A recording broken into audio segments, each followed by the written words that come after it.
Hello, and welcome to Spirit Among Us. Ephesians chapter 2, verses 14 through 16. For he himself is our peace, who has made us both one and has broken down in his flesh the dividing wall of hostility by abolishing the law of commandments expressed in ordinances, that he might create in himself one new man in place of the two, so making peace, and might reconcile us both to God in one body through the cross, thereby killing the hostility. Yesterday we spoke about how we can come to God through our faith in Him. This is how we are justified and saved. And in a similar way, we are reconciled to Christ through His cross. I want to speak into what that truth really means for us today. To start, let's just think of the word reconcile. Why do we need to be reconciled to God? What does this reconciliation mean? Well, for one thing, being reconciled to God certainly beats the alternative. If it comes between spending forever in judgment or dwelling with Him, the choice is pretty straightforward. The better option is pretty clear. But it's not that we are just avoiding the bad things. It's not that we are just avoiding condemnation and avoiding hell. We are also inheriting all that is good and right and wonderful.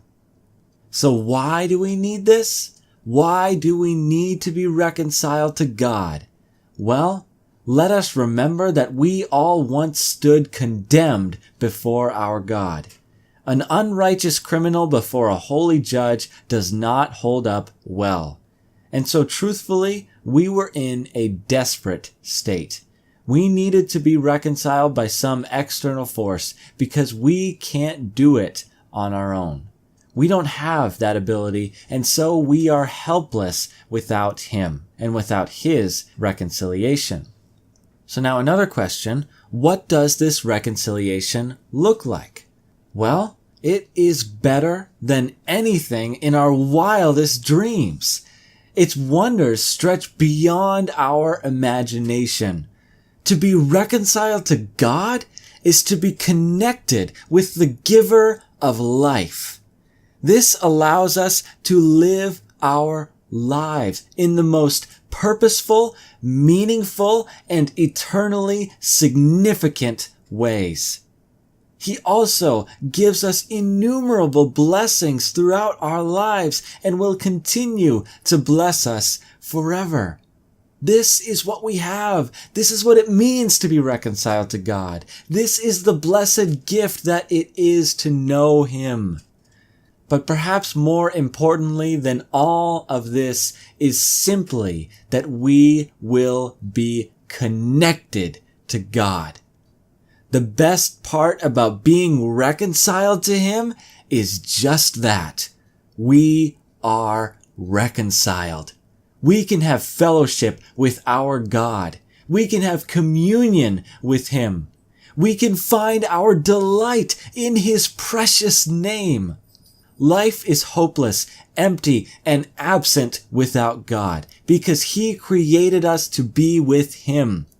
Our main purpose is to glorify God by having fellowship in true relationship with Him. This is what it means to be reconciled. It is better than anything else. So how can we be anything but thankful for all God has done for us? Because of the cross of Christ, we have been reconciled to God, brought near to Him, and now we can live in the way He created us to live. There is nothing better than to commune with God Himself. And this gift that God has given you and I is through the shedding of His own blood. Thank you for watching, and God bless.